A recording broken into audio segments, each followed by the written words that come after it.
Welcome back to Creepy Shadow Stories. Tonight we uncover 7 of the most disturbing small-town secrets in America. On the surface, friendly clubs, historical societies, and charities. But behind closed doors, murder, manipulation, and rituals so dark they defy belief. These accounts come from leaked files, survivor testimonies, and stories that were never meant to be heard. And the most chilling part? Some of these groups may still be active today. If you're new here, make sure to subscribe to Creepy Shadow Stories for true horror content every week. And don't forget to hit the notification bell so you never miss when we reveal the terrifying truths hiding in plain sight. Story 1. Damian Sterling had dedicated over 15 years to covering small-town politics for the Lakeside Chronicle, but nothing, absolutely nothing, had prepared his soul for what he would uncover in the chilling void of Stonehaven, Vermont. The initial assignment appeared routine when his editor handed it to him on a cold, gray October morning. Stonehaven, a town boasting a mere residence, had been selected for a state heritage grant valued at $1 million. And the paper desired a simple, feel-good piece celebrating rural communities preserving their cherished historical character. What Damian discovered instead would haunt him for the remainder of his life. Stonehaven lay quietly nestled in a sheltered valley between rolling, silent hills covered in sugar maples. Their leaves ablaze with colors of red and burnt gold in the sharp autumnal light. Main Street looked distressingly like something ripped from a pristine magazine painting, complete with a stark, white-steepled church. A general store featuring aged wooden floors that groaned with every echoing step, and tidy houses with wraparound porches where elderly residents offered slow, unsettling waves from their rocking chairs. The Stonehaven Preservation Society had achieved an exceptional, almost uncanny job maintaining the town's artificial century charm, right down to the old hissing gas street lamps that cast unsettlingly warm pools of dim light along the quiet sidewalks each evening. Vivian Thorne, the Society's precise, severe president, met Damian at the town's small, static historical museum on his first day. She was a woman in her 70s with perfect silver hair tightly pulled back into an impeccable bun, and a carefully measured speech pattern that suggested long years of enforced public speaking. Her handshake was unnervingly firm, her smile welcoming but empty, and her knowledge of local history was chillingly encyclopedic. She guided him through displays showcasing gruesome Civil War artifacts, primitive pioneer farming tools, and faded sepia photographs of long-dead residents whose oblivious descendants still occupied the same ancestral houses their great-great-grandparents had painstakingly constructed. The Preservation Society had been founded in 1921, Vivian explained, when avaricious developers from Boston had threatened to erect a sprawling shopping complex on the quiet outskirts of town. A highly concerned group of citizens had banded together, tightly knit, determined to protect Stonehaven's fragile character, eventually succeeding in having the entire downtown district listed on the National Register of Historic Places. Since that success, the society had gradually grown to encompass nearly every business owner and prominent established family in the entire town. They held complete, silent control over what structures could be built, what could be renovated, and what needed to be preserved exactly as it was. Damian spent his initial few days interviewing long-term residents and capturing photographs of the pristine Victorian houses lining Elm Street. Everyone he encountered universally praised the Preservation Society's work. The town, they claimed, had successfully avoided the blight of strip malls and chain restaurants that had infested other vulnerable rural communities. Property values had remained unnaturally stable, even surviving harsh economic downturns. Young families, they reported, were specifically relocating to Stonehaven because it offered the distinct kind of safe, traditional environment that seemed to be rapidly disappearing everywhere else in frigid New England. but subtle, insidious things began to bother Damien as he continued his persistent reporting. When he gingerly inquired about families who had mysteriously moved away from Stonehaven, conversations instantly became awkward and strangely vague. People would robotically mention that so-and-so had decided to try their luck elsewhere, or had found better opportunities in the city, but they could never provide specific, concrete details about where these former residents had actually gone or what they were doing now. When Damien asked for necessary contact information so he could potentially interview some of these families for a broader perspective on the town's development, he was blandly informed that most people had lost touch over the years. The town's public records also struck him as oddly, frustratingly incomplete. The clerk's office maintained meticulous documentation stretching back to the 60s, yet there were strange, unsettling gaps in more recent decades. Death certificates, records of property transfers, and even high school graduation records appeared to be explicitly missing for specific years, particularly the late 60s and the mid-60s.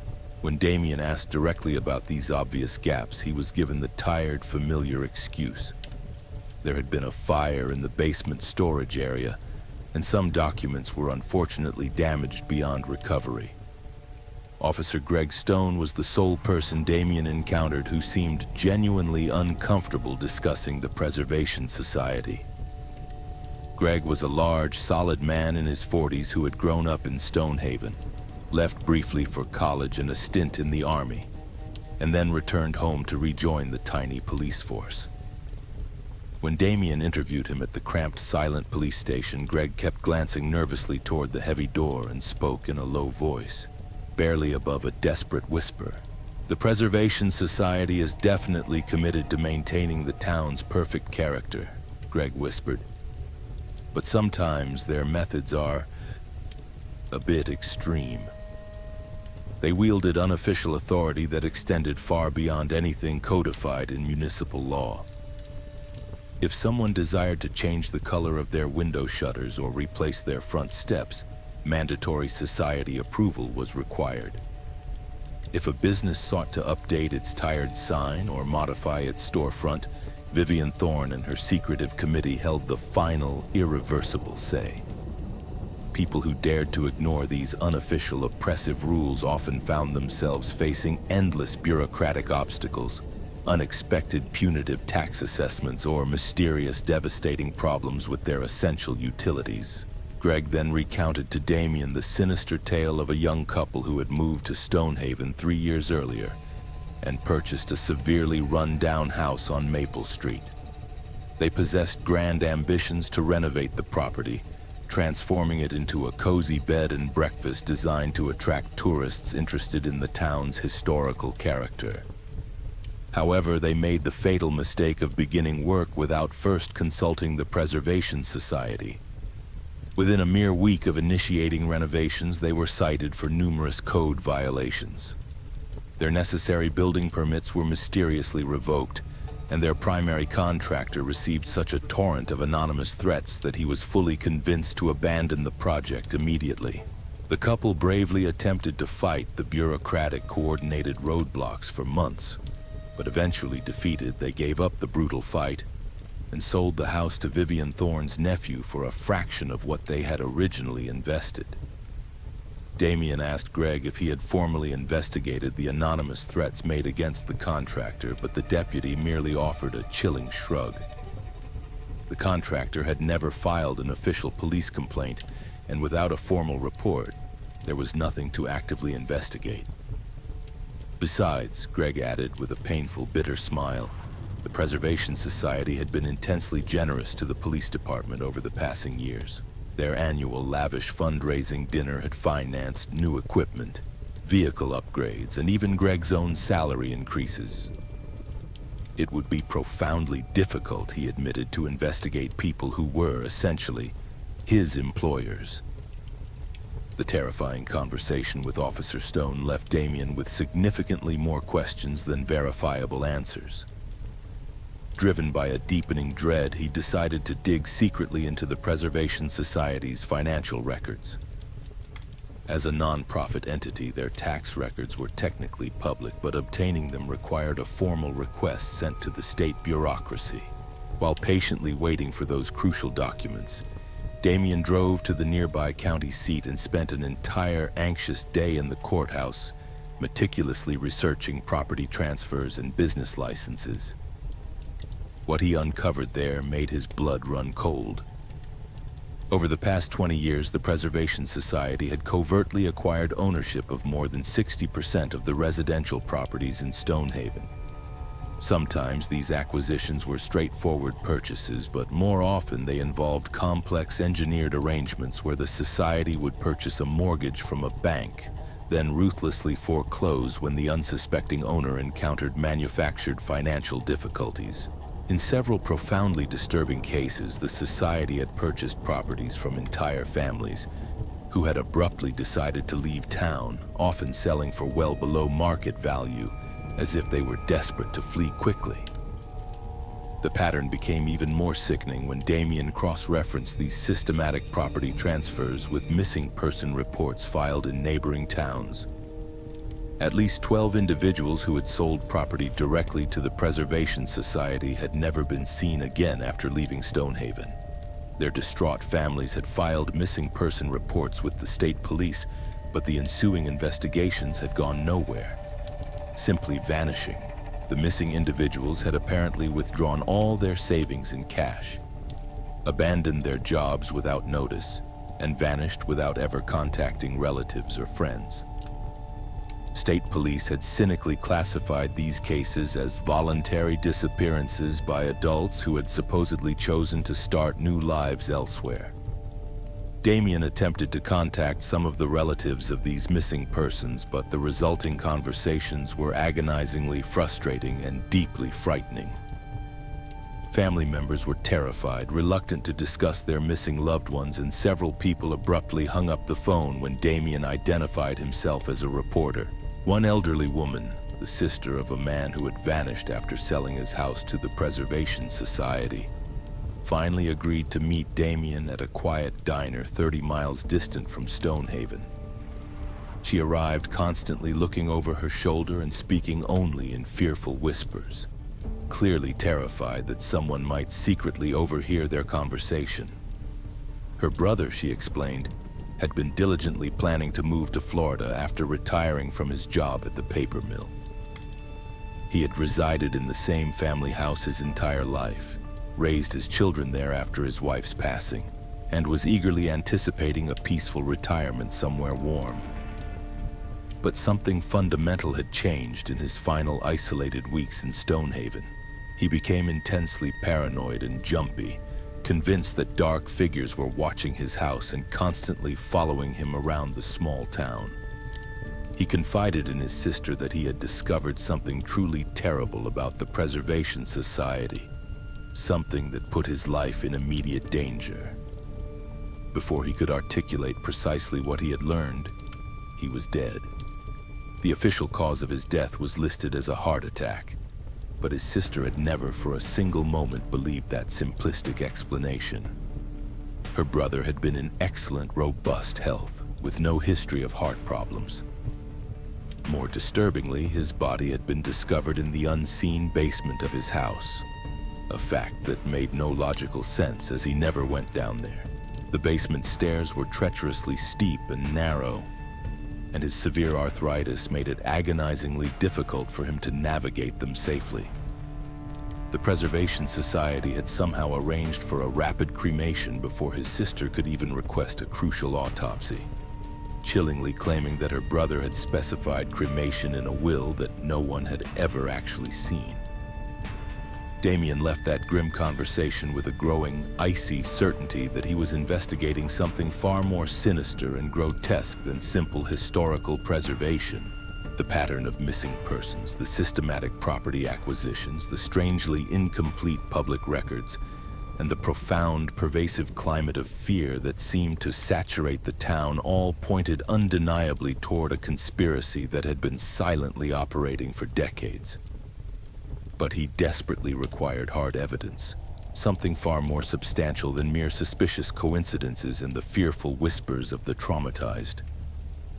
His decisive breakthrough finally arrived when he received the long-awaited Preservation Society's financial records from the state. Hidden among mundane pages of routine expenses and fundraising income was a cryptic series of massive payments made out to a company named Antiquity Logistics Group. These payments, totaling more than dollars over 5 years, were suspiciously listed as restoration consulting fees. But the amounts were astronomically too large for any legitimate consulting work. When Damien researched Antiquity Logistics Group, he discovered that it was merely a shell company with no listed employees, no legitimate office, and zero discernible business operations. The company's only major listed asset was a secretive fleet of refrigerated trucks. Damien spent a long, agonizing, sleepless night in his cold hotel room, frantically trying to piece together the dreadful implications of his discovery. A historical preservation society possessing unrestricted access to refrigerated trucks. A repeating pattern of missing persons who all owned valuable property, and a town where asking too many probing questions could prove instantly dangerous. The final conclusion was almost too horrible, too grotesque to accept, but the physical evidence was overwhelming and damning. The Stonehaven Preservation Society was not merely protecting quaint historical buildings. They were systematically murdering residents who posed any threat to their dark operations, then efficiently disposing of the bodies while ruthlessly seizing their valuable property. The next morning, Damien swiftly packed his belongings and checked out of his hotel before the first light of dawn. He had accumulated enough concrete evidence to write his terrifying story, but he needed to get far away from Stonehaven before he dared to publish it. As he drove through the silent center of town one final time, Vivian Thorne stepped out from the door of the historical museum and offered him a chilling, characteristic warm smile and a wave goodbye. Damien bravely waved back, fiercely fighting the overwhelming urge to floor the accelerator and flee as fast as his car could possibly carry him. 3 weeks later, Damien Sterling's expose violently appeared on the front page of major newspapers across all of New England. Within hours, state and federal law enforcement agencies had launched a massive, sweeping investigation into the Stonehaven Preservation Society. What they subsequently uncovered was even worse than Damien had suspected. The society had been operating a sophisticated human trafficking network, kidnapping unsuspecting residents who threatened to expose their dark activities and secretly selling them to major criminal organizations operating in vast, distant cities. The refrigerated trucks were the vessels used to transport victims who had been heavily drugged and falsely told they were being relocated to new lucrative jobs in other states. Vivian Thorne and 14 other society members were arrested and severely charged with multiple counts of murder, kidnapping, and organized crime. The investigation revealed that the society had been responsible for the gruesome deaths of at least 37 people over 2 long decades. Many of the missing persons had not voluntarily left town. They had been murdered in the forgotten basement of the historical museum. Their bodies were then ruthlessly dissolved in acid, and their property was seized through meticulously forged documents. Damien Sterling was awarded a Pulitzer Prize for his relentless investigative reporting, but the recognition brought him no genuine satisfaction. He had indeed exposed a monstrous conspiracy, but he could never resurrect the victims or undo the countless years of paralyzing terror that had gripped the silent void of Stonehaven. The town exists even now, its Victorian houses and gas street lamps perfectly preserved, just as they were. But most of the buildings now stand utterly empty. Few people desire to live in a place where a historical preservation society ruthlessly transformed itself into a brutal criminal organization that murdered anyone who dared to threaten their perfect, suffocating vision of small-town America. Story 2. Ilara Miller never in her wildest imaginings expected to inherit anything substantial from her distant great-aunt, Aunt Vera. Aunt Vera was a woman she had encountered only once, briefly during a far-off family reunion when Ilara was a mere years old.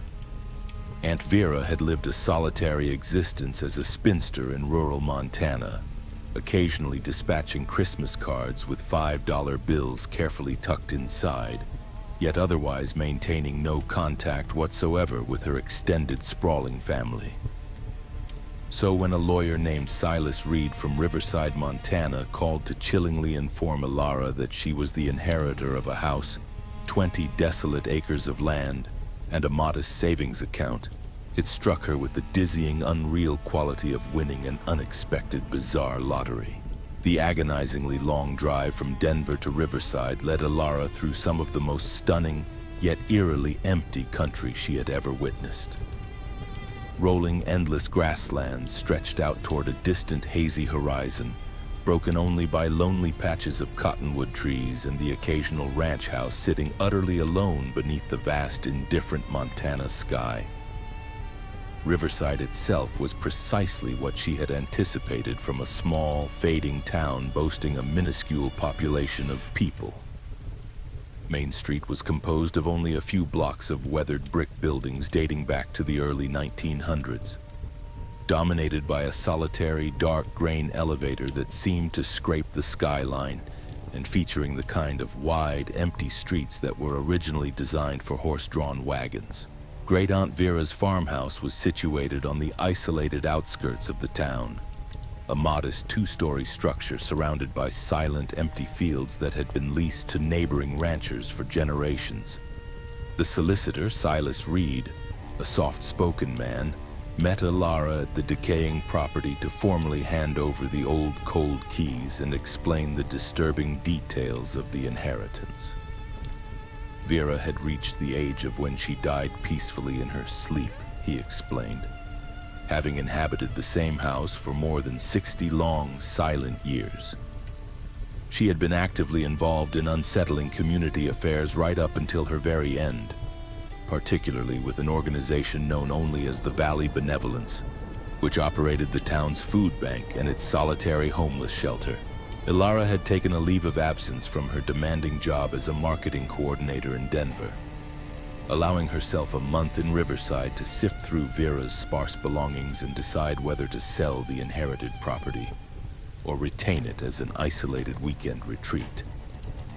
The house was filled with decades of chillingly accumulated possessions, from heavy Depression-era furniture to dusty boxes of photographs, meticulously documenting Vera's involvement in various community organizations. Ilara found herself morbidly fascinated by these brief glimpses into her great-aunt's hidden life, especially her extensive, exhaustive volunteer work with the Valley Benevolence. The Benevolence had been officially founded by Minister Elias Thorne, a powerfully charismatic minister who had arrived in Riverside with a singular vision: creating a truly Christian community where neighbors looked after one another and no soul went hungry or homeless. Unlike predictable traditional churches focused only on Sunday services, the Benevolence operated 7 days a week, providing warm meals for the frail elderly, temporary housing for families trapped in crisis, and job training programs for anyone desperately needing assistance to regain their footing. Ilara's first chilling encounter with the organization came on her third isolated day in town, when Minister Thorne himself gently knocked upon her door, bearing a heavy casserole and offering a warm yet unsettling welcome to the community. He was a man in his 60s, characterized by shining silver hair, seemingly kind eyes, and the type of gentle, measured manner that immediately forces people to relax. He had known Aunt Vera for decades, he explained softly, and wished to express his sincere condolences while also assuring Ilara that the Benevolence was fully prepared to help her should she require anything during her temporary stay in Riverside. Minister Thorne then invited Ilara to attend the organization's weekly community supper, held every Wednesday evening in the cold, echoing basement of what had once been the town's small Methodist church. The original building had been quietly purchased by the Benevolence years earlier, when the Methodist congregation had dwindled down to just a meager handful of elderly members. Ilara reluctantly accepted the specific invitation, genuinely curious to learn more about the organization that had occupied such an important, silent part of her great-aunt's final years. The community supper proved to be exactly what Ilara had expected from a local small-town charity event. Approximately 60 individuals gathered around long wooden tables, silently sharing a simple but substantial meal of pot roast, mashed potatoes, and green beans. The crowd was a tense, strained mix of aged residents, young, struggling families, and a few particularly gaunt individuals who looked as if they might be staying at the Benevolence's homeless shelter. Minister Thorne delivered grace before the meal commenced, solemnly thanking his God for bringing the community together and requesting continued vital blessings on their work, helping those desperately in need. Following the silent dinner, Minister Thorne presented a brief summation of the Benevolence's ongoing activities and passionately encouraged everyone present to volunteer in whatever capacity they could offer. The entire organization operated on a shoestring budget, he explained, relying entirely on random donations and endless volunteer labor to keep their vital programs running.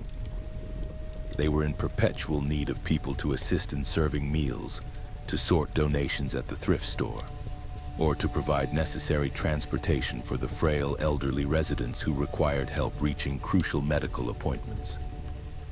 Ilara volunteered her time to assist with the thrift store, calculating that it would provide her with something productive and distracting to occupy her days while she sorted through the remainder of Vera's possessions.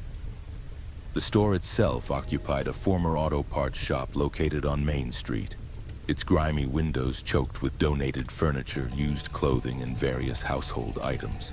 The manager was a cheerful woman in her 50s named Martha Dixon, who had volunteered with the Benevolence since its very earliest days and seemed to possess an unnatural knowledge of everyone in town.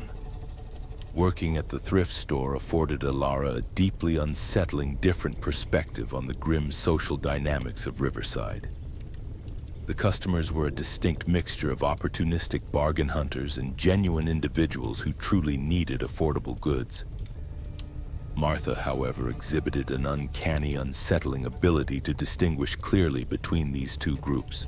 Regular, struggling customers were often quietly offered additional deep discounts or even permitted to take necessary items without any payment, while oblivious tourists merely passing through town were forced to pay the full inflated price for the exact same merchandise. It was during her second long week volunteering that Ilara began to perceive some troubling patterns emerging within the Benevolence's routine operations. Several times she observed Martha engaging in whispered, furtive conversations with certain customers. These arrangements seemed to involve substantially more than merely purchasing used clothing or furniture. These conversations were invariably held near the dark, forgotten back of the store, carefully shielded from the ears of other customers, and always concluded with the patron silently departing through the rear exit rather than the common front door. Ilara's creeping curiosity intensified when she discovered that the thrift store's back room housed a staggering volume of merchandise, far exceeding what could possibly fit in the main retail area. Boxes and heavy bags of donated items were stacked precariously to the very ceiling, creating claustrophobic narrow aisles between towering, unstable walls of goods. Martha casually explained that they were constantly behind on processing donations, but something in her hurried explanation did not ring true. While Ilara silently wondered, would a desperate charity store hold back valuable merchandise when they required money so urgently to fund their widely advertised programs? The chilling answer became much clearer when Ilara volunteered to help with the Benevolence's weekly food distribution efforts. Every Saturday morning, dedicated volunteers would load up dark trucks with crucial groceries and deliver them directly to elderly residents and struggling families who could not manage to reach the Benevolence's main location. Ilara was assigned to ride alongside a driver named Victor Hayes, a quiet, evasive man in his 30s who appeared profoundly uncomfortable engaging in small talk, yet knew precisely where to locate every single recipient on their isolated route. The food distribution route took them into some of the most impoverished areas surrounding Riverside, including a dense cluster of decaying mobile homes near the cold railroad tracks and several completely isolated farmhouses where the frail elderly lived utterly alone. At every single stop, Victor would silently carry the heavy boxes of groceries to the door while Ilara waited motionless in the truck. She began to notice with mounting unease that the conversations occurring at each threshold lasted significantly longer than necessary for a basic food delivery. Furthermore, the recipients often discreetly handed Victor envelopes or small, suspicious packages before he silently returned to the truck. When Ilara cautiously questioned Victor about these extended conversations, he immediately became evasive and swiftly changed the subject entirely. The people on their demanding route were merely grateful for the benevolence's help, he insisted, and sometimes just wanted to chat about their lonely lives or share irrelevant news about their distant families. It was a deeply important component of the organization's mission, he claimed, to provide not only material assistance but also essential human connection to isolated members of the wider community. Ilara might have grimly accepted this hollow explanation if not for the horrifying cache she discovered later among Aunt Vera's personal papers. Hidden away inside a decaying shoebox at the very back of her great-aunt's dusty closet was a collection of documents that painted a drastically different, darker picture of the Valley Benevolence's true sinister activities. Bank statements revealed that Vera had been making substantial monthly payments to the Benevolence for many years, amounts far exceeding what would be considered reasonable donations to a charitable organization. Even more deeply disturbing were the handwritten notes in Vera's careful, trembling script, documenting her profound concerns about the Benevolence's special services and her agonizing fear that she was being watched relentlessly by other members of the organization. One note, dated just 3 short months before Vera's sudden death, was particularly chilling. Vera scribbled that she had discovered the true terrifying purpose of the Benevolence's food distribution program and was desperately planning to contact authorities outside of Riverside. She was absolutely convinced that Minister Thorne and his dark inner circle were ruthlessly using the organization's widely respected charitable work as a calculated cover for illegal clandestine activities, possibly involving the vulnerable elderly residents who received regular suspicious visits from the Benevolence volunteers. Vera's final frantic note expressed her overwhelming terror that the Benevolence had somehow discovered her suspicions. She wrote in a frenzy that her house was being watched. Her telephone calls were being monitored, and she was gripped by a deep, suffocating fear of leaving her property alone. She claimed to have hidden copies of the devastating evidence in various concealed locations around the oppressive house, and desperately hoped that someday, somehow, someone would finally find them and expose the terrible truth about the Valley Benevolence's wicked operations. Ilara spent the subsequent 2 days searching every inch of Vera's lonely, dark house, meticulously following the cryptic, fragmented clues left in her great-aunt's desperate notes. In the cold, damp basement, concealed behind a loose, heavy stone in the crumbling foundation wall, she found a manila envelope. Inside, photographs, devastating financial records, and a detailed journal chronicling the Benevolence's systematic criminal activities. The accumulated evidence painted a horrifying picture of systematic exploitation that had been operating silently for decades under the false, pious guise of Christian charity.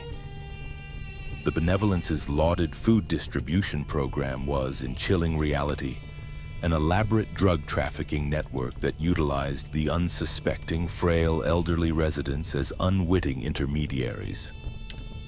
Volunteers would deliver heavy groceries containing carefully hidden packages of illegal, dangerous substances, then later collect payment and redistribute the dark goods through the thrift store and other covert benevolence operations.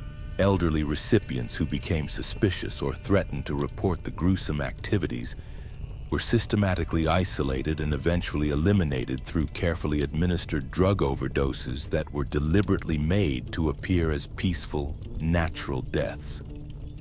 Vera's detailed journal agonizingly documented at least 15 such suspicious deaths among the benevolence food recipients over the prior 10 years. All vulnerable elderly individuals who had died silently in their homes after expressing deep concerns about the organization's true nature. The local law enforcement officer, Deputy Sheriff Cara Diaz, was either deeply complicit in the massive cover-up or profoundly incompetent, because none of these deaths had ever triggered serious, necessary investigations despite the glaring, obvious pattern. Even more horrifying was Vera's discovery that the benevolence was also secretly involved in massive elder abuse and financial exploitation on a sweeping, terrifying scale. The organization systematically identified isolated elderly residents, expertly gained their fragile trust through charitable services, and then gradually assumed complete control over their finances and their critical medical care. Victims were ruthlessly encouraged to name the benevolence as beneficiaries in their wills, only to then die under suspicious circumstances that conveniently allowed the organization to inherit their property and valuable assets. A sudden, icy realization gripped Ilara. She was now in immediate mortal danger. If the benevolence had ruthlessly murdered Vera to prevent her from exposing their heinous activities, they would surely not hesitate to eliminate Vera's heir, who had unwittingly inherited the irrefutable evidence. She quickly crammed the most damning documents into her car and drove directly without pause toward the state capitol. There, she presented the overwhelming evidence to the Montana Attorney General's office and urgently requested protection for herself and any other potential witnesses. The intensive investigation that immediately followed revealed the full, shocking scope of the Valley Benevolence's criminal enterprise. Minister Elias Thorne and 12 of his key associates were arrested on severe charges ranging from drug trafficking and elder abuse to multiple counts of murder. The wicked organization had been responsible for the deaths of at least 23 people over a chilling 15 years, using their respected charitable activities as a perfect shield for systematic exploitation of the most fragile members of their community. Deputy Sheriff Cara Diaz was also arrested, charged severely with corruption and obstruction of justice for her willing role in covering up the benevolence's terrible crimes. The ensuing investigation revealed that she had received regular illicit payments from the organization and had deliberately failed to investigate suspicious deaths among the elderly residents. Ilara Miller never endured the agony of returning to Riverside after bravely testifying at the subsequent trial. She sold her great-aunt's lonely property and donated the entire proceeds to legitimate organizations that genuinely helped elderly residents. The house where Aunt Vera had lived and died now stands utterly empty, its windows cruelly boarded up, serving as a silent, grim monument to the victims of a charity organization that wielded compassion itself as a lethal weapon against the very people they falsely pretended to serve. Story 3. Ricardo Sanchez had saved diligently for 3 long, grinding years to finally open his own auto repair shop in Cypress Glade, Alabama. Cypress Glade was a small, dusty town of residents located along highway, situated between the cities of Montgomery and Tuscaloosa. The town had initially seemed absolutely perfect for his new business venture when he first visited in the pleasant spring of. Main Street still possessed the skeletal remains of past prosperity, featuring solid brick buildings that had once housed thriving businesses during the bygone cotton boom years. The rent was affordable. The location offered excellent visibility from the major highway, and there was clearly an urgent need for honest, reliable automotive service in a community where many residents drove older, maintenance-heavy vehicles. Ricardo had been raised in Birmingham, the son of Mexican immigrants who had deeply instilled in him the core values of unrelenting hard work and treating customers fairly. He had spent 15 grueling years working for others, mastering every specific aspect of automotive repair while diligently saving his money and building a formidable reputation for reliable service. When he finally opened Sanchez Auto Service in a former gas station on the desolate outskirts of Cypress Glades' downtown district, he felt an overwhelming surge of achievement, the pure realization of the American dream his parents had sacrificed so much to make possible. The first few months unfolded precisely as Ricardo had intensely hoped. Word spread rapidly through the small town that the new mechanic was truly honest, highly skilled, and charged fair, transparent prices for his expert work. Local farmers entrusted him with their heavy pickup trucks. Elderly residents comfortably trusted him with their carefully maintained sedans, and young families appreciated his patient willingness to clearly explain mechanical faults and offer flexible options that genuinely fit their tight budgets. Ricardo soon hired 2 part-time employees and began cautiously looking into purchasing the building that housed his burgeoning shop. His first deeply troubling encounter with the Cypress Glade Business Alliance arrived on a sweltering, oppressive Tuesday morning in August. A massive black Cadillac silently pulled into his empty parking lot, and 3 imposing figures in expensive dark suits deliberately climbed out. The leader was a heavy-set man in his 60s named Maxwell Thorne, who smoothly introduced himself as the Alliance's executive director. He was accompanied by Mayor Beatrice Allen, a sharp-eyed woman who had held office for 12 consecutive years, and a man named Quentin Jones, identified only as a community stakeholder. Maxwell Thorne's demeanor was friendly, yet undeniably firm, as he explained that the Business Alliance functioned as the unofficial Chamber of Commerce for Cypress Glade, diligently helping to coordinate economic development and ensuring that new businesses integrated successfully into the tight community.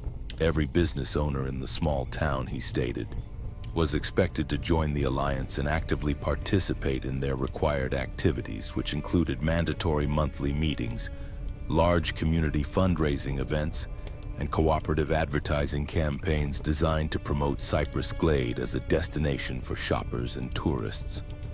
The mandatory membership fee was a steep $1 per month, plus additional financial assessments for arbitrary special projects and community improvements. In return for this hefty sum, Alliance members received priority consideration for lucrative city contracts, favorable smooth treatment in zoning and permit applications, and crucially, protection from unfair competition. Maxwell Thorne emphasized that chilling last point with particular intensity, explaining that the Alliance worked tirelessly to ensure that established businesses were never undercut by naive newcomers who did not understand local market conditions.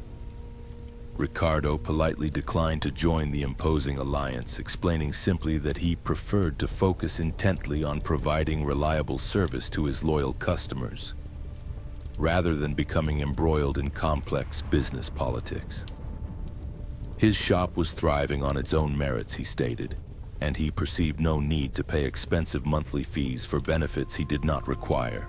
The 3 unsettling visitors exchanged quick, cold glances at his refusal, and Mayor Allen made a visible note on her clipboard before they silently departed without offering any further argument. Within a mere week, Ricardo began experiencing a barrage of sudden, crippling problems that seemed deliberately designed to ruthlessly drive him completely out of business. The city building inspector arrived entirely unannounced to conduct a massive, comprehensive review of his small shop, citing numerous obscure violations that had never once been mentioned during any previous routine inspections. The fire marshal descended 2 days later, demanding highly costly modifications to Ricardo's electrical system and chillingly threatening to shut down the entire business if the work was not completed within 30 days. A representative from the State Environmental Protection Agency appeared the following week, falsely claiming that someone had reported the improper disposal of automotive fluids. Each unexpected inspection resulted in massive fines and mandatory, ruinous improvements that cost Ricardo thousands of dollars he had never budgeted for regulatory compliance. More deeply troubling was the way his loyal customer base began to mysteriously shrink without any coherent explanation. Regular clients suddenly ceased bringing their vehicles to his shop, often offering vague, confusing excuses about finding service closer to their residences or choosing to take their cars to dealers in Montgomery instead. Ricardo strongly suspected that the business alliance was orchestrating his catastrophic troubles, but he possessed no concrete proof of coordination between the sinister organization and the various government agencies that were suddenly scrutinizing his operations. When he complained passionately to city officials about the persistent harassment, he was blandly informed that all inspections were routine and that any business owner who maintained proper standards had nothing at all to worry about. The grim situation escalated violently when Ricardo discovered that malicious figures had been actively spreading vicious rumors about his shop all around town. Customers began nervously asking whether it was true that he used inferior, dangerous parts, that he had been officially cited for severe environmental violations, and that his insurance might not adequately cover work performed at his facility. Ricardo struggled fiercely to counter these dark rumors by offering solid references and personally guaranteeing his work. But the escalating damage to his hard-earned reputation was becoming terrifyingly irreversible. His critical breakthrough in understanding the Alliance's ruthless methods arrived when Elder Clara Jenkins, an elderly woman who had been one of his first most loyal customers, cautiously stopped by the shop late one evening long after closing time. Clara had been bringing her aging Buick to Ricardo for routine maintenance, and he had always appreciated her straightforward manner and prompt, reliable payment. But she had not appeared at his shop in more than a month, despite previously scheduling regular appointments. Clara looked profoundly nervous as she explained that Maxwell Thorne had personally approached her at the grocery store and ominously told her that Ricardo's shop was actively under investigation by state authorities for fraudulent business practices. Thorne had strongly suggested that customers who continued to use Sanchez Auto Service might face unwelcome legal complications if the investigation eventually resulted in criminal charges. He had also casually mentioned that Alliance member businesses offered special discounts to residents who could prove they were strictly supporting local entrepreneurs rather than outside competitors. Ricardo was furious but not particularly surprised by Thorne's despicable tactics. What truly shocked him was Clara's devastating revelation about precisely how the Alliance enforced its chokehold control over the entire local economy. Business owners who stubbornly refused to join the corrupt organization found themselves facing not only regulatory harassment and reputation attacks, but also direct violent sabotage of their crucial operations. Clara had heard terrifying stories about non-Alliance businesses experiencing break-ins, calculated vandalism, and mysterious equipment failures that ruthlessly forced them to close permanently. The Alliance's dark power extended far beyond mere informal influence, Clara sorrowfully explained. Maxwell Thorne's family had owned the largest employer in Cypress Glade for 3 generations, a textile mill that provided jobs for over 200 people. Mayor Allen's husband was the influential president of the town's only bank, which held the mortgages and business loans for the majority of the local population. Quentin Jones owned the largest farm in the entire county and controlled all the crucial agricultural supply contracts that dozens of smaller farmers desperately relied upon for their livelihoods. Together, these 3 ruthless individuals and their compliant allies could easily make life utterly impossible for anyone who dared to challenge their dark authority. They could instantly deny loans, summarily cancel contracts, ruthlessly eliminate jobs, and expertly coordinate government harassment until their vulnerable targets had no choice left but to flee the town or submit entirely to the Alliance's oppressive control. Over the years, they had successfully driven out dozens of potential competitors and brutally forced every remaining business to accept their extortionate terms for continued operation within Cypress Glade. Ricardo realized with a sudden sinking dread that he was facing a dire choice. Either joining a terrifying criminal conspiracy or ruthlessly losing everything he had worked so tirelessly to build. The Alliance was, in essence, operating a brutal protection racket that extorted massive monthly payments from desperate business owners in exchange for allowing them to operate without malicious interference. Business owners who paid the exorbitant fees received preferential treatment and protection from competition, while those who defiantly refused were systematically destroyed through coordinated attacks on their finances, their reputations, and their physical assets. The grim decision to fight became much easier when Ricardo discovered irrefutable evidence of the Alliance's most serious capital crime. While researching property records at the county courthouse, he found official documentation of suspicious ownership transfers involving businesses that had been ruthlessly forced to close after refusing to join the Alliance. In every case, the failed business had been purchased at a fraction of its true value by shell companies that were later revealed to be secretly controlled by key Alliance members. Even more disturbing was a dark pattern of insurance claims filed by Alliance members whose properties had suffered convenient accidents that just happened to eliminate competition. A restaurant that refused to join the Alliance had been burned down under mysterious circumstances, with the resulting insurance payout conveniently allowing the owner of an Alliance member restaurant to expand into the vacant location. A competing auto repair shop had been completely destroyed by a violent gas explosion that investigators attributed to equipment malfunction, despite the desperate owner's insistence that the equipment had been recently inspected and properly maintained. Ricardo began secretly documenting his fraught interactions with Alliance members and government officials, silently recording conversations and photographing evidence of the coordinated harassment he was enduring. He also reached out cautiously to business owners in neighboring towns who had dealt with similar shadowy organizations, hoping to build a strong case that would fully expose the Alliance's illegal activities.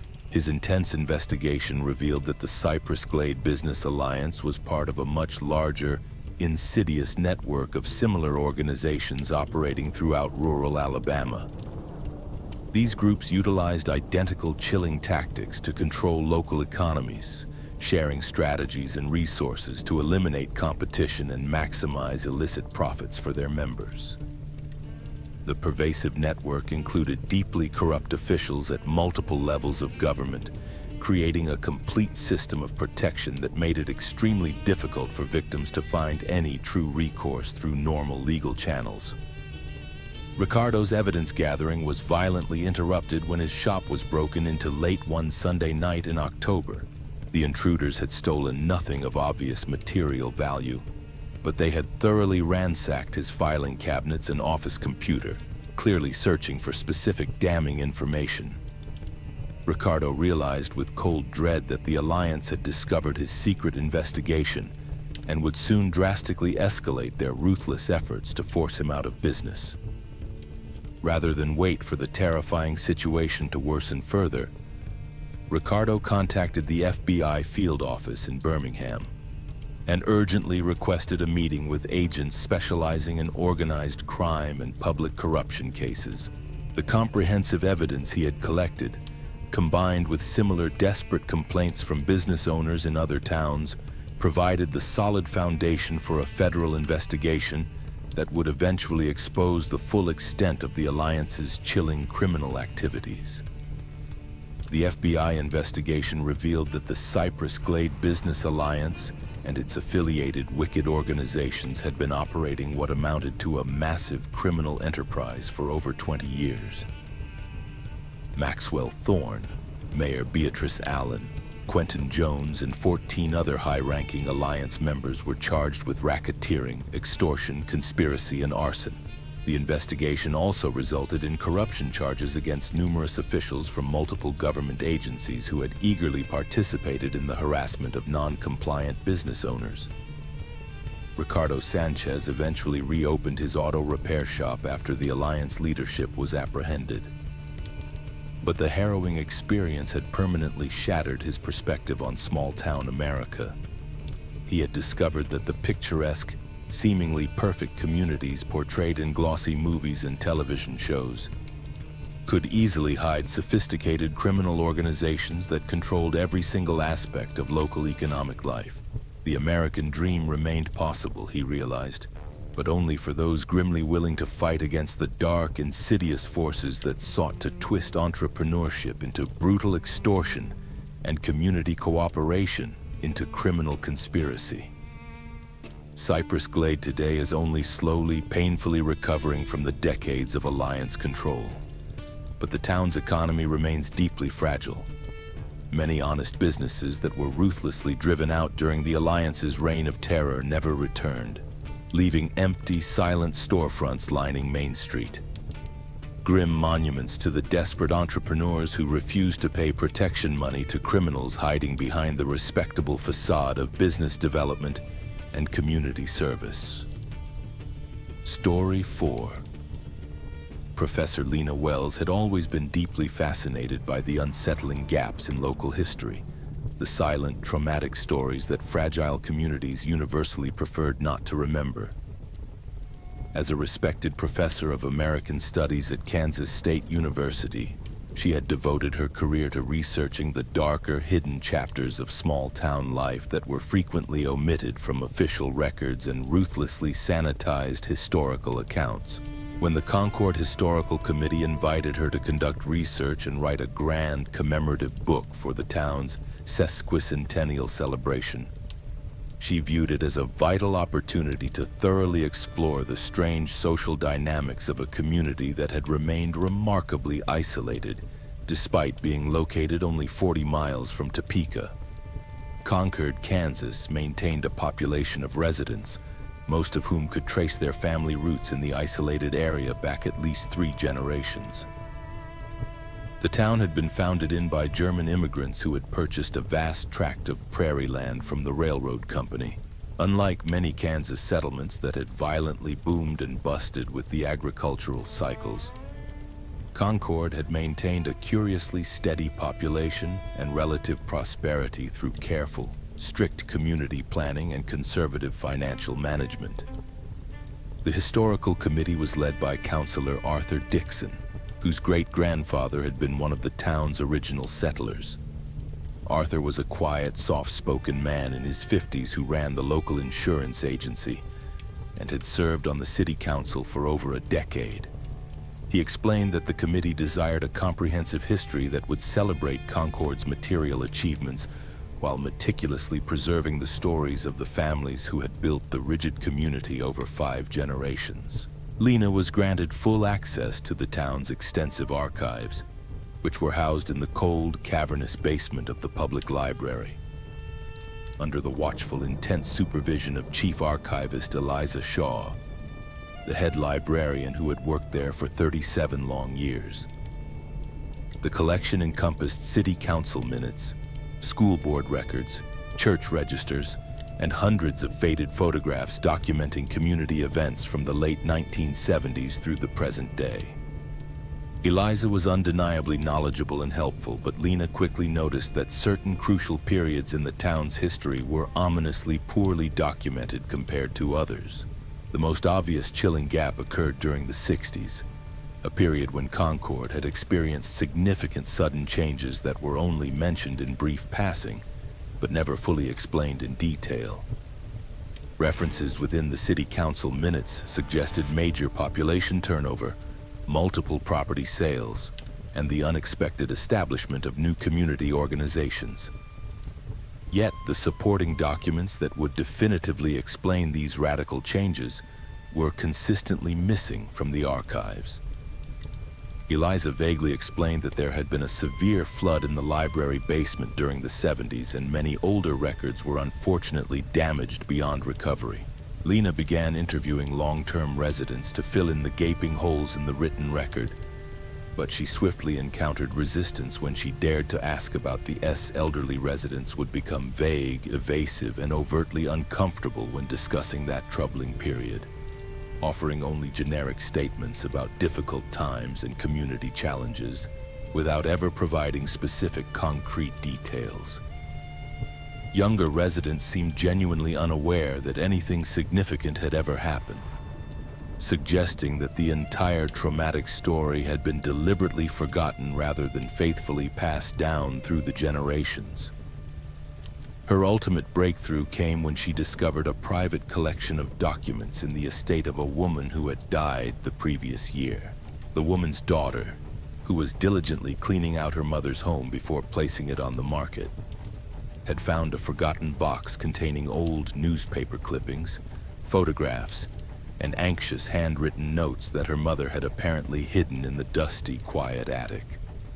The daughter willingly offered to let Lena examine the fragile materials, desperately hoping they might prove useful for the historical project.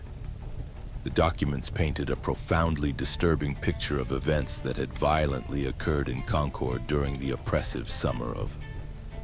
According to contemporary newspaper accounts published in surrounding towns, Concord had been the terrifying site of a mass disappearance that had attracted panicked attention from state and federal law enforcement agencies. 13 entire families, totaling 57 individuals, had completely vanished from the community over a short period of 6 weeks. Their houses were left utterly undisturbed, their personal belongings remained strangely intact, and their bank accounts were untouched. Yet the people themselves had simply disappeared without any explanation. The missing families had all been relative newcomers to Concord, having moved to the area within the preceding 5 years.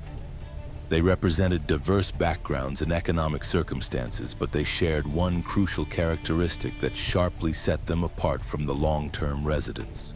They had all openly expressed interest in modernizing various aspects of community life, ranging from updating the restrictive school curriculum to allowing Sunday shopping and permitting social dancing at community events. Their sudden, silent disappearances had effectively ended all public discussion of social changes that might potentially challenge Concord's traditional rigid values. Lena found further documentation in old Kansas City newspapers that had covered the horrific story as a major regional mystery. State police had conducted a massive, sweeping investigation, interviewing hundreds of terrified residents and searching thousands of barren acres of farmland for any evidence of what had violently happened to the missing families. The investigation was severely hampered by the community's rigid, monolithic insistence that the families had simply chosen to move elsewhere, despite the devastating lack of supporting evidence for voluntary relocation. The newspaper coverage revealed details that truly made Lena's blood run cold. Several of the missing families had previously told friends and relatives in other towns that they were planning to stay in Concord permanently, having made significant recent investments in local property and businesses. Some had enrolled their children in school for the upcoming academic year. One family had been actively building a brand new house, with construction materials already delivered to their plot when they abruptly vanished. Even more deeply disturbing was the precise timing of the disappearances, which had occurred shortly after the missing families had begun organizing to challenge certain community decisions. They had openly questioned the historical committee's overwhelming control over property development, objected fiercely to religious requirements for participation in civic activities, and advocated for more inclusive policies regarding newcomers who did not share the community's restrictive German Lutheran heritage. Lena realized with a crushing weight that she had stumbled upon irrefutable evidence of what appeared to be the systematic, calculated elimination of community members who fundamentally threatened the established social order. The historical committee, rather than being a benign organization dedicated to preserving local culture, seemed to have functioned as the coordinating body for a dark conspiracy that had resulted in the vanishing of nearly 60 people. Her deep investigation took a genuinely dangerous turn when she attempted to verify precise details from the newspaper accounts by examining official records in the county courthouse. The sheriff's department files dating back to were completely missing, apparently lost during an office renovation in the early 1970s. Property records showed that the homes and businesses owned by the missing families had been quickly sold within months of their disappearances. But the sales had been handled through a complex, opaque legal process that seemed explicitly designed to obscure the actual buyers. Lena discovered that most of the missing family's property had eventually ended up in the hands of long-term Concord residents, often sold at prices significantly below market value. The convoluted transactions had been processed through a now-closed law firm in Topeka, and the attorney who handled the sales had conveniently died years earlier. The precise pattern suggested the systematic theft of property from families who were no longer alive or present to legally protect their own interests.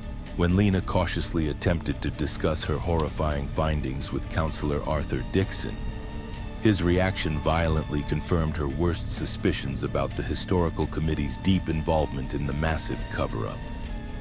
Dixon instantly became agitated and defensive, aggressively insisting that Lena was simply misinterpreting historical events and drawing premature conclusions that were not supported by reliable evidence. He aggressively suggested that she should focus her research solely on the more positive aspects of Concord's development, particularly the community's lauded achievements in agriculture and education.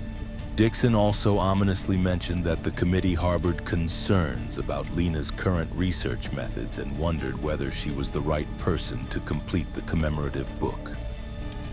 Other committee members had allegedly expressed reservations about working with an outside researcher who might not fully understand the community's rigid values and priorities. Perhaps, he chillingly concluded, it would be better to find a local writer who possessed deeper connections to Concord and greater appreciation for its traditions. Lena instantly understood the implicit, icy threat hidden within Dixon's comments, but she was fiercely determined to uncover the agonizing truth about what had happened to the vanished families. She began working secretly, diligently making copies of all crucial documents and conducting interviews exclusively outside of Concord to avoid alerting the committee members to the escalating direction of her investigation. She also urgently contacted external law enforcement agencies to inquire about formally reopening the cold case, but was informed that the statute of limitations had long expired for most potential crimes, and that the devastating lack of physical evidence made prosecution completely impossible. Her ongoing research revealed that the systematic disappearances had not been an isolated incident. Similar patterns of sudden population turnover had occurred in Concord during other critical periods when community cohesion had been threatened by external influences. During the devastating Great Depression, several families who had passionately advocated for federal assistance programs had mysteriously relocated. In the early 60s, local supporters of racial integration had abruptly left town following the Supreme Court's desegregation decisions. The Historical Committee had been silently involved in all of these chilling episodes, acting as the unofficial, ultimate authority that determined which residents were welcome in Concord and which posed a fundamental threat to community stability. The committee's oppressive power derived from its absolute control over local institutions, including the school board, the city council, and various crucial business organizations. Members could effectively ostracize targeted families by denying them employment, necessary services, and social acceptance, until they were left with no choice but to leave. Lena's final crushing discovery came when she found hard evidence that the Historical Committee's dark activities had continued into recent decades, albeit utilizing less dramatic methods than mass disappearance. Families who dared to challenge community decisions or advocated for unwelcome changes were systematically harassed until they chose to relocate. Their departure was then fraudulently explained away as voluntary decisions to pursue better opportunities elsewhere, maintaining the grotesque fiction that Concord was a harmonious community where absolutely everyone was welcome. When Lena attempted to present her shocking findings to law enforcement officials, she learned that several key figures in the county sheriff's department were directly related to current and former historical committee members. Her investigation had been monitored from the very beginning, and community leaders were already taking aggressive steps to completely discredit her research and prevent the public publication of her explosive discoveries. Professor Lena Wells never successfully completed the commemorative history of Concord, Kansas. She resigned from the doomed project after receiving direct threats against her own family and being chillingly informed that her academic position might be permanently endangered if she continued pursuing her dangerous research. The historical committee eventually hired a local writer to produce a completely sanitized account of the town's development that made no mention whatsoever of the missing families or the systematic elimination of dissenting residents. The commemorative book was published just in time for Harmony's sesquicentennial celebration, filled with unsettling photographs of smiling families and hollow, heartwarming stories about community cooperation. Visitors to the celebration commented only on how well-preserved the town appeared and how unnaturally friendly the residents were. Few realized they were silently walking through a community where openly challenging the established, rigid order could still tragically prove fatal for those naive enough to believe that American small towns were actually the democratic, inclusive places they desperately pretended to be. Story 5. Cassandra Finch believed she had finally located the perfect suburban paradise when she relocated to Ashwood, Ohio in the bright spring of the town of Chad. Residence was nestled in an affluent, pristine pocket of rolling hills situated 30 tense minutes outside Columbus. Tree-lined, manicured streets wound past meticulously maintained colonial and Tudor-style homes. Every single yard featured professionally landscaped gardens, and the compact downtown area looked precisely like something extracted from a glossy lifestyle magazine, complete with boutique shops, artisan coffee houses, and a weekly farmer's market. Cassandra had recently moved from Chicago after accepting a remote marketing position with a technology company. She was freshly divorced, eager for a true fresh start, and strongly drawn to Ashwood's pristine reputation as a safe, family-friendly community where neighbors still supposedly looked out for one another. The house she purchased was a S-brick colonial on Maple Avenue, featuring a wide wraparound porch and a beautiful backyard garden that the previous owners had maintained with obvious meticulous pride and considerable skill. Within mere days of moving in, Cassandra received a formal handwritten invitation to join the Willowbrook Garden Club. It was delivered directly to her door by an elegant woman in her 60s who smoothly introduced herself as Serafina Vance. The club had been founded in 1921, Serafina explained, and had expanded to include most of the women in Ashwood who truly took pride in their homes and immaculate gardens. Members convened twice monthly for educational programs, social activities, and community service projects that fiercely kept the town looking beautiful year-round.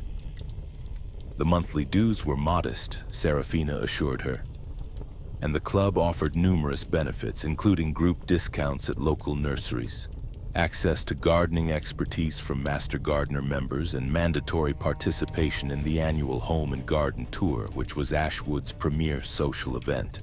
More significantly, club membership provided crucial opportunities to connect with other women who shared interests in creating beautiful living spaces and maintaining community standards that rigorously preserved property values for absolutely everyone.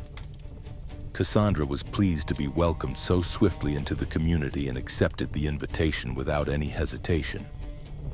Her first garden club meeting was held in the large social hall of the Presbyterian Church, where 35 women gathered for coffee and pastries and a presentation on native Ohio wildflowers. The atmosphere was outwardly warm and sophisticated, with members dressed in the sort of understated, expensive clothing that suggested comfortable financial circumstances without crude ostentation. Serafina Vance clearly commanded unquestioned respect as the club's president, a position she had held for over a decade. She conducted meetings with chilling parliamentary efficiency, announced upcoming events with the calm confidence of someone accustomed to having her decisions accepted without question, and dispensed gardening advice with the cold authority of genuine, ruthless expertise.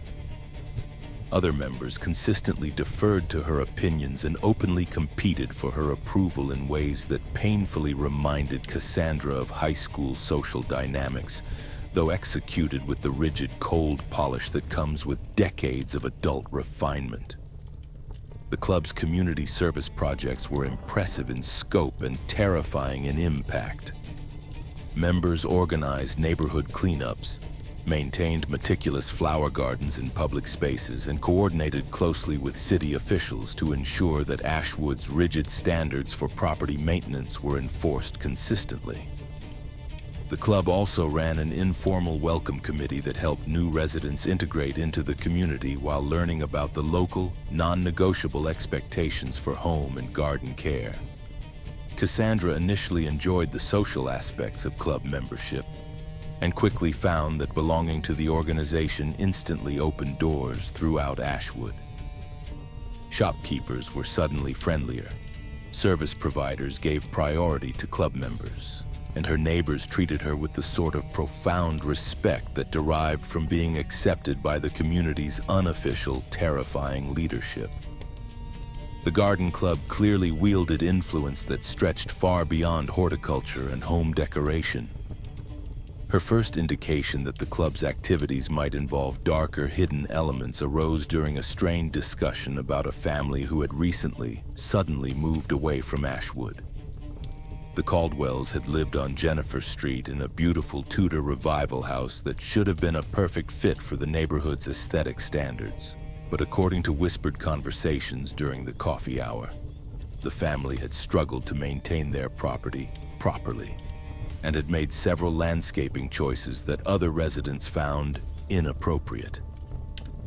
The Caldwells had planted edible vegetables in their front yard, installed solar panels on their roof, and permitted their children to play in ways that other neighbors deemed too loud and disruptive.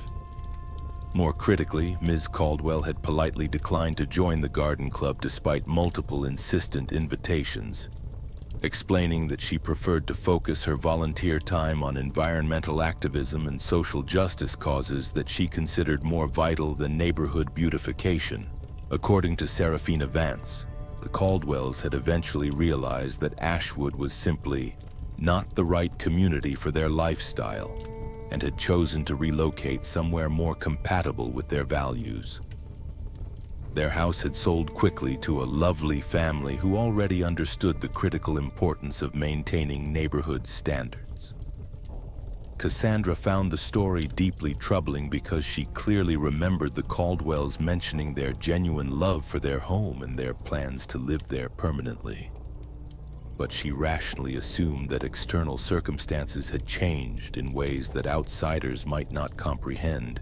Her creeping concerns intensified when she witnessed the garden club's collective brutal response to another family whose property maintenance had become problematic.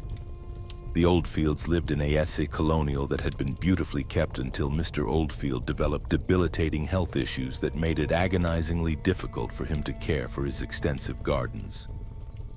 The couple was elderly and surviving on a fixed income that did not permit professional landscaping services. Consequently, their once pristine yard gradually became severely overgrown and cluttered with maintenance equipment they could no longer manage. Rather than offering compassionate assistance to the struggling elderly couple, several garden club members initiated a coordinated campaign of subtle, relentless harassment deliberately designed to pressure them into selling their home.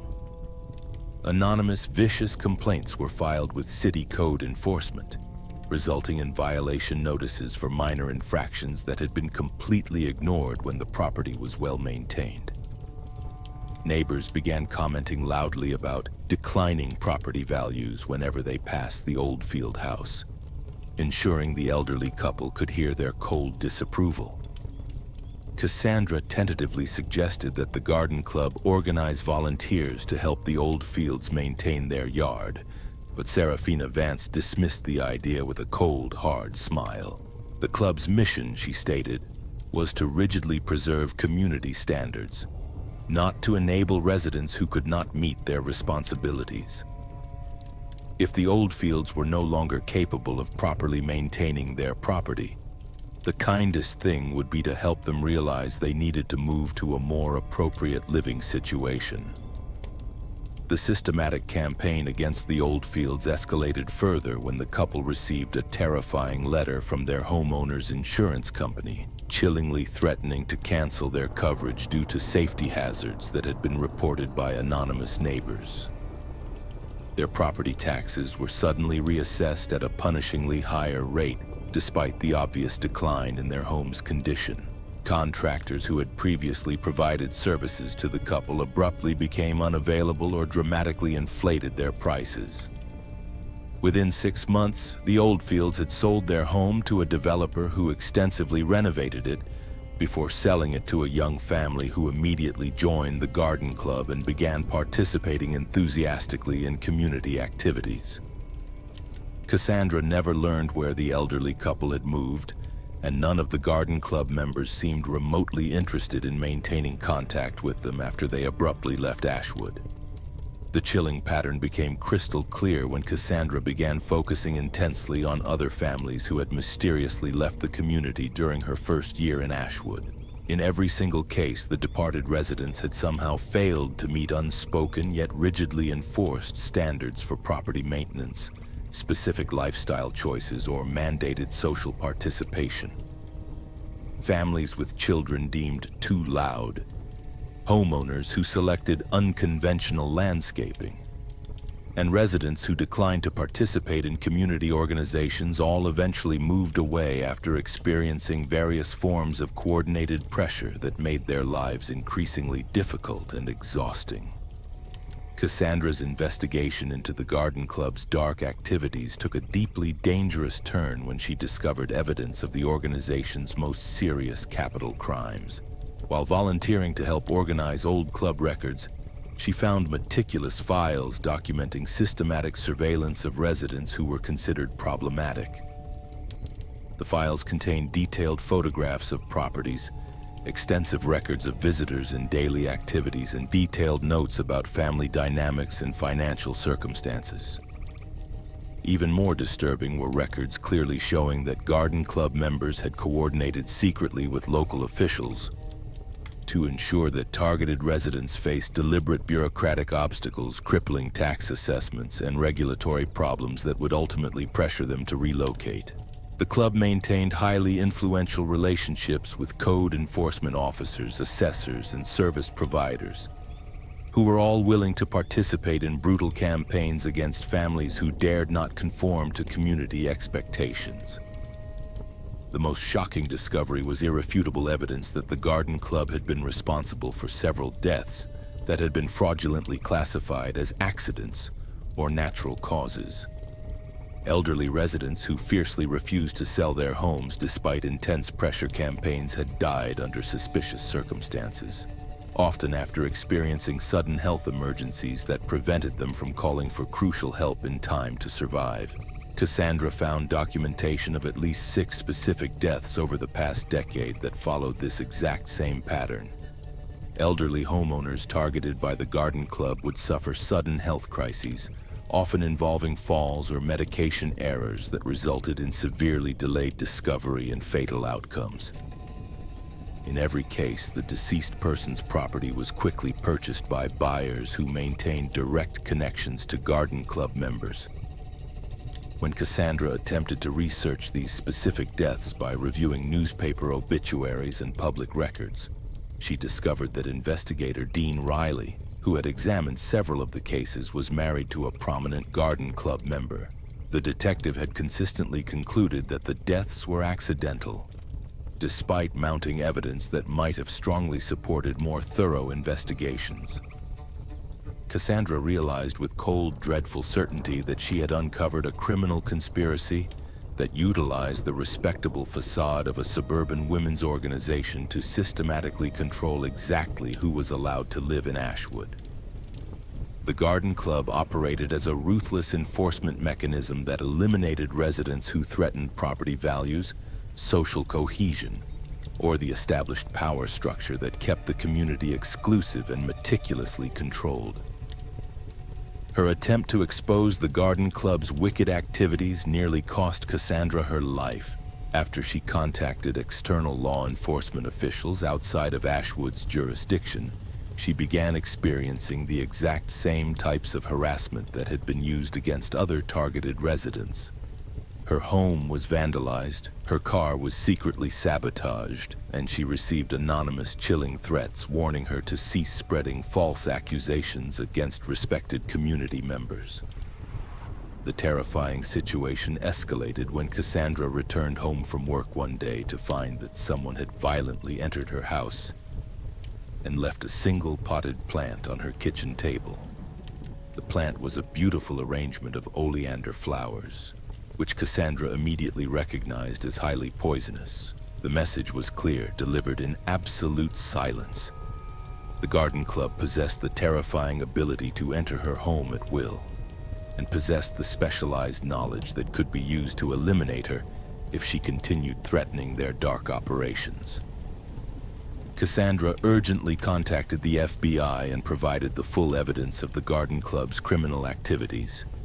However, the ensuing investigation was deeply complicated by the organization's strong, deep connections throughout Ashwood's local government and law enforcement agencies. Several Garden Club members were wives of powerful city officials, and the organization's numerous charitable activities had cultivated relationships with politicians and community leaders who were profoundly reluctant to believe that their neighbors were capable of systematic murder. The federal investigation eventually resulted in the arrest of Serafina Vance and 11 other key Garden Club members on severe charges including conspiracy, elder abuse, insurance fraud, and multiple counts of murder. The damning evidence revealed that the organization had been responsible for at least 14 calculated deaths over 15 years, utilizing various insidious methods to eliminate residents who posed any threat to their warped vision of suburban perfection. Cassandra Finch moved far away from Ashwood before the trials even concluded, utterly unable to continue living in a community where local beautification projects had provided the perfect grotesque cover for the systematic elimination of unwanted neighbors. The Garden Club's poisonous legacy continues to influence the town, where property values remain astronomically high and gardens remain perfectly maintained, but where potential residents are carefully screened to ensure they understand the chilling true cost of suburban paradise. Story 6. Ranger Caleb Price should have instantly known something was profoundly wrong when the invitation arrived in his mailbox on expensive heavy letterhead bearing the unsettling crest of the Timberline Hunt Club. He had never heard of the specialized organization despite having hunted throughout the cold wilderness of Idaho for over 20 years. The invitation was addressed specifically to him personally, rather than being sent to the general membership of any hunting club he belonged to. The letter lavishly praised his existing reputation as an ethical hunter and outdoor enthusiast, extending an exclusive invitation to participate in a special hunting event that would take place on private, isolated land near Pine Valley, a remote town of residents in the central, desolate part of the state. The invitation was formally signed by Master Hunter Alastair Rook, who identified himself chillingly as the lodge's master. It included detailed information about lodging, meals, and specialized equipment that would be provided during the intense 3-day event. Participants were instructed to bring only personal clothing and standard hunting licenses, as all crucial firearms, ammunition, and specialized gear would be supplied directly by the lodge. The fee for the event was surprisingly modest, barely enough to cover basic expenses, and the letter stressed that this was a unique opportunity for serious, dedicated hunters to experience something truly extraordinary. Caleb was deeply intrigued, despite his natural, strong skepticism regarding unsolicited invitations. He had recently retired from his long career as a Forest Service ranger and was actively searching for new outdoor adventures to fill his quiet time. The Pine Valley area was undeniably beautiful, yet sparsely populated, offering the kind of pristine wilderness experience that was rapidly becoming rare as Idaho's outdoor recreation industry attracted more and more visitors each year. He accepted the unsettling invitation and arranged to drive to Pine Valley on the designated October weekend. The town itself was exactly what Caleb had expected from a small, isolated Idaho community. Main Street was comprised of a few weathered blocks housing a general store, a small cafe, a gas station, and a handful of other basic businesses that served the sparse needs of local ranchers and loggers. The Timberline Hunt Club sat atop a commanding hill overlooking the town, a massive dark log structure that appeared to have been built in the S as a lavish retreat for wealthy hunters from distant cities like Boise and Salt Lake City. Caleb was met at the sprawling lodge by Alistair Rook, a distinguished man in his 70s who carried himself with the heavy bearing of someone utterly accustomed to command. Rook possessed the weathered complexion and confident manner of a lifelong outdoorsman, and his extensive knowledge of hunting techniques and wildlife behavior was immediately and impressively apparent in their conversation. He explained that the lodge had been operating for over 50 years, hosting exclusive hunting events solely for members who shared a commitment to rigid traditional outdoor values and ethical hunting practices. The other participants in the weekend event were an interesting, tense mix of hunters drawn from across the western United States. They included a retired military officer from Colorado, a successful businessman from Utah, a wealthy rancher from Montana, and several other men whose extensive outdoor experience and considerable financial means were obvious in their conversation and expensive equipment. All seemed to have been painstakingly selected for the event, though none could clearly explain exactly how they had been identified and invited by the secluded lodge. The first day unfolded according to a traditional format that Caleb found comfortably familiar. Participants were divided into small groups and assigned to different hunting areas on the lodge's vast private property. The terrain was spectacular, featuring dense, dark forests, open alpine meadows, and steep rocky ridges that provided excellent opportunities to hunt elk, deer, and other game species that were reportedly abundant in the area. Caleb's group was successful in harvesting 2 elk, and the evening meal featured venison from previous hunts, accompanied by boisterous stories and strained camaraderie around the lodge's massive stone fireplace. The second day, however, began to brutally reveal disturbing aspects of the lodge's activities that Caleb had never anticipated. Rather than continuing with traditional hunting, participants were introduced to what Rook chillingly described as advanced hunting techniques that would test their skills against more challenging prey. The morning briefing included detailed maps of unfamiliar remote terrain and disturbing references to hunting methods that seemed to reach far beyond normal, acceptable outdoor practices. Caleb's profound unease intensified when he was issued equipment that seemed utterly excessive for hunting mere wildlife. In addition to a high-powered rifle and normal hunting gear, he was given night vision equipment, tracking devices, and communication radios that strongly suggested they would be pursuing prey significantly more dangerous than deer or elk. When Caleb cautiously inquired about the unusual specialized equipment, Rook calmly explained that the lodge specialized in hunting experiences that pushed participants to their absolute limits and tested their skills against worthy adversaries. The hunting area for the second day was situated deep in the silent, imposing wilderness, accessible only by heavy 4-wheel drive vehicles that transported participants to a remote staging area before the first light of dawn. Caleb found himself uneasily paired with the retired military officer, a man named Major Thorne, who seemed disturbingly familiar with the lodge's more advanced hunting techniques. Thorne explained that the Timberline Hunt Club was renowned among certain tight hunting circles for offering experiences that could not be found anywhere else. Hunting opportunities that specifically attracted serious outdoorsmen who were searching for the ultimate test of their skills. Caleb began to understand precisely what those hunting opportunities involved when they encountered the first piece of irrefutable evidence that they were not hunting animals at all. Hidden in thick brush near a cold creek was a campsite that showed undeniable signs of recent human habitation. The desolate site included a tent, camping gear, and personal belongings that suggested someone had been surviving in the wilderness for several desperate days. The camp appeared to have been abandoned hastily, with uneaten food still scattered around a cold fire pit and clothing left hanging from nearby tree branches.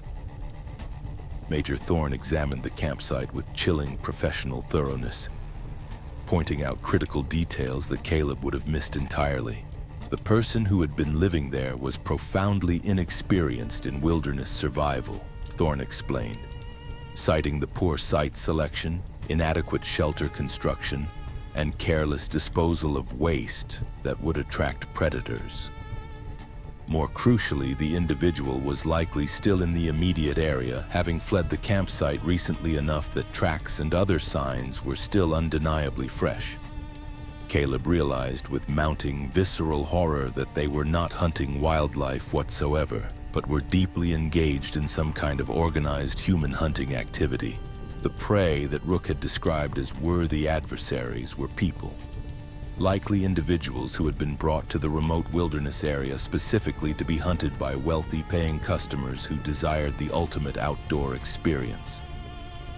The expensive equipment, the careful selection of participants, and the isolated location all suddenly made horrifying sense when viewed as the components of organized human hunting rather than legitimate outdoor recreation. His frantic attempts to withdraw from the brutal activity were instantly met with firm, cold resistance from Major Thorne.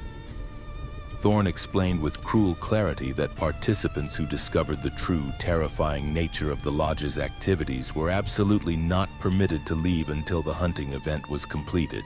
Caleb was now a crucial witness to criminal activity and could not be allowed to report what he had chillingly seen to outside authorities. He would be required to participate fully in the hunt, demonstrate his commitment to the lodge's special brotherhood, and coldly prove that he could be trusted to maintain the deadly secrecy that protected the organization's wicked operations.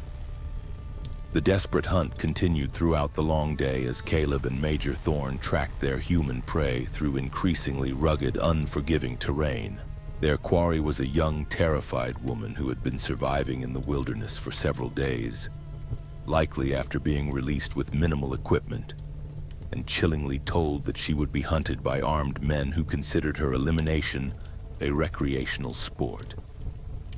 Caleb could observe clear evidence of her growing desperation in the tracks and meager campsites they discovered, signs that she was becoming rapidly exhausted and making increasingly poor decisions in her efforts to evade capture. Caleb tried to secretly sabotage the hunt by providing false information about tracks and suggesting deliberately wrong directions when Major Thorne consulted him about their prey's likely movements.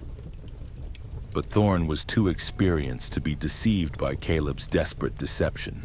By late afternoon, it became terrifyingly clear that Caleb's own survival might depend entirely upon his immediate cooperation.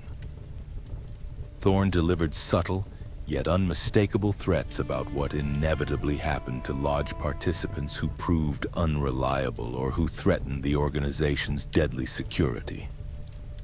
The brutal hunt reached its terrifying climax near sunset when they tracked their exhausted prey to a rocky outcrop where she had desperately sought shelter in a small cave. Major Thorne strategically positioned Caleb to block one potential escape route while he approached the cave from the opposite direction, intending to violently force the woman into the open where she could be easily shot. Caleb found himself facing an impossible choice: participate in a murder or risk his own life by defiantly refusing to cooperate with the hunt. His decision was violently made when Ranger Officer Maya Chen, a game warden, appeared unexpectedly on the high ridge above their position. She was apparently investigating reports of illegal hunting activity in the protected area. Maya Chen was visibly armed and clearly suspicious of what she had observed, demanding immediate identification from Caleb and Major Thorne while strategically positioning herself to cover both men with her sidearm. Caleb realized instantly that the game warden's sudden arrival provided his only, slim opportunity to escape from the Hunt Club's criminal activities and expose what he had witnessed. Caleb quickly and desperately explained to Maya Chen that he had been ruthlessly deceived about the nature of the hunting event, and that a terrified woman was hiding in the cave being hunted by lodge members. Major Thorne quickly tried to convince the game warden that Caleb was suffering from altitude sickness and confusion. But Maya Chen was experienced enough to instantly recognize the dark signs of criminal activity when she saw them. She radioed urgently for backup while maintaining strict control over both men. Within hours, the remote hunting area was swarming with federal law enforcement officers. The intensive investigation that followed revealed the full, shocking scope of the Timberline Hunt Club's criminal operations. The organization had been operating a human hunting business for over 15 years, kidnapping vulnerable victims from other states and transporting them to Idaho, where wealthy clients paid enormous, grotesque fees to hunt them through remote wilderness areas. The victims were typically homeless individuals, runaway teenagers, and other marginalized people whose disappearances would not trigger immediate law enforcement investigations. Master Hunter Alistair Rook and 17 other key members were arrested on severe charges including kidnapping, human trafficking, conspiracy, and multiple counts of murder. The investigation revealed that the lodge had been responsible for the deaths of at least 43 people over 15 years. Operating under the respectable cover of a legitimate hunting organization, while providing the ultimate outdoor experience for depraved clients who had grown utterly bored with hunting animals. Ranger Caleb Price's crucial testimony was pivotal in convicting the lodge members. But the horrifying experience left him psychologically scarred, unable to continue hunting for recreation. He had discovered that his beloved outdoor activities could be perverted into something truly monstrous by people who viewed human life as simply just another form of game to be pursued and mercilessly killed for sick entertainment. The Timberline Hunt Club building still stands dark and silent on its commanding hill overlooking the town, but it has been completely abandoned since the arrests. It serves as a stark reminder that even the most respected community organizations can conceal unspeakable evil behind thick facades of tradition and assumed respectability. The small, fragile town of Pine Valley has struggled profoundly to recover from the devastating revelation that one of its most prominent institutions was, in brutal reality, a criminal enterprise that murdered dozens of innocent people. Many residents had known about the lodge's exclusive hunting events, but had never once suspected that the wealthy, cold visitors were paying to hunt human beings rather than wildlife.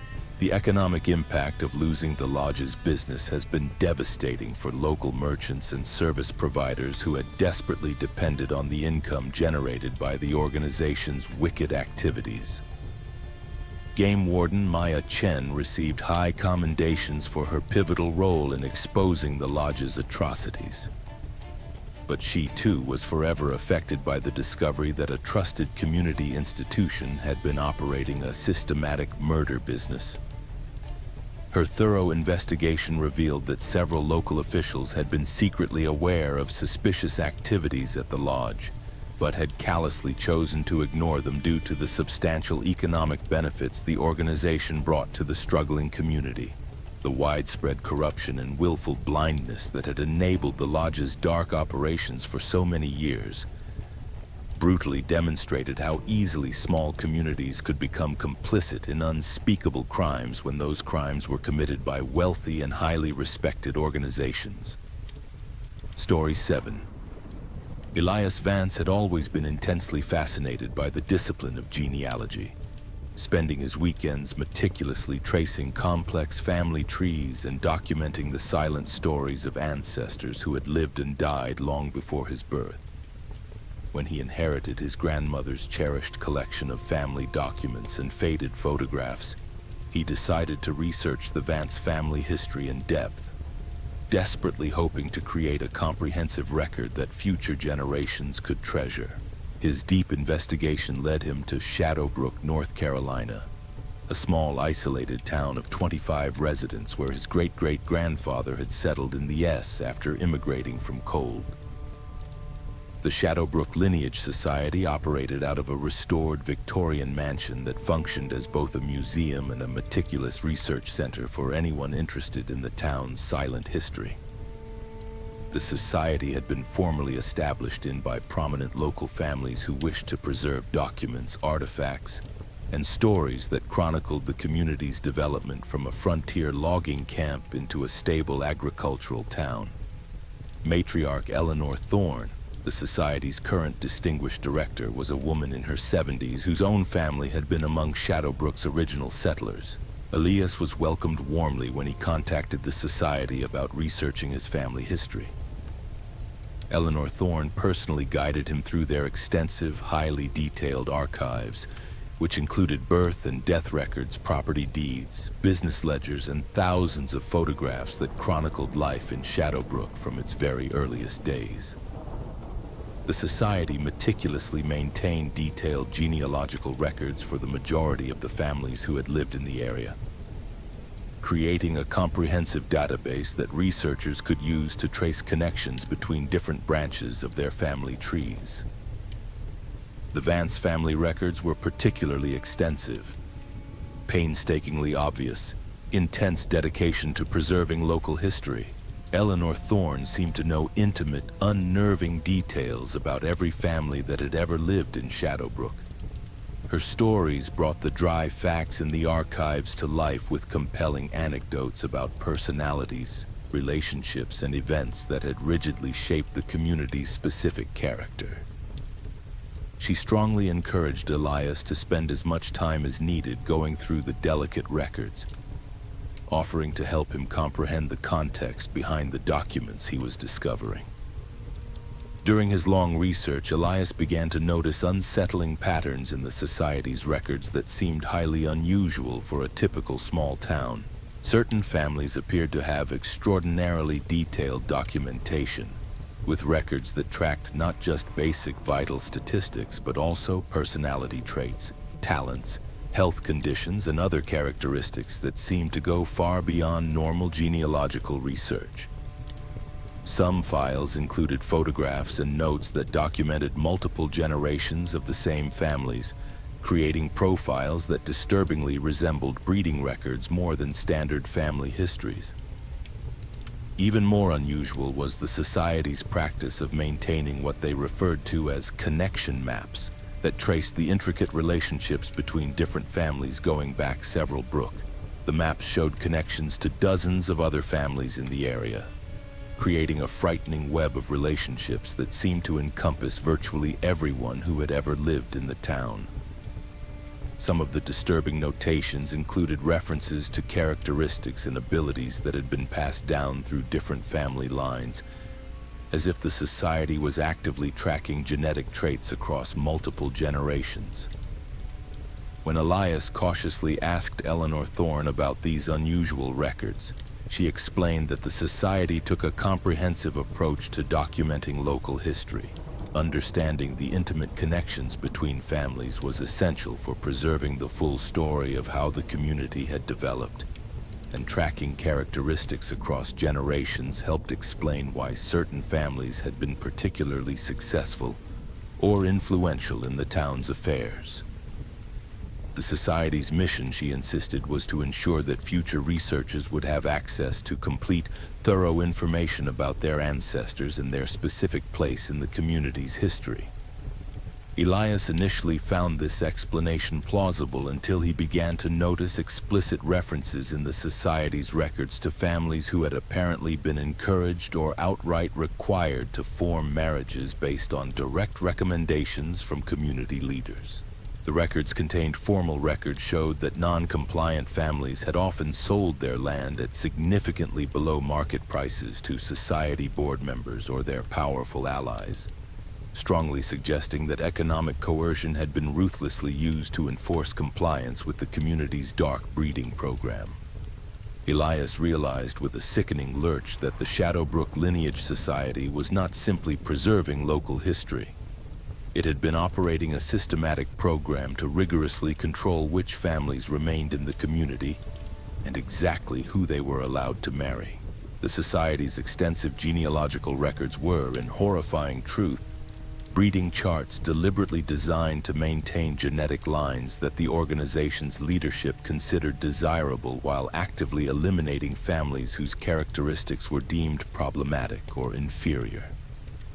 His investigation revealed that this horrific program had been actively operating for more than 60 years, with society leaders serving as unofficial matchmakers who arranged marriages between young people whose family lines were deemed genetically compatible.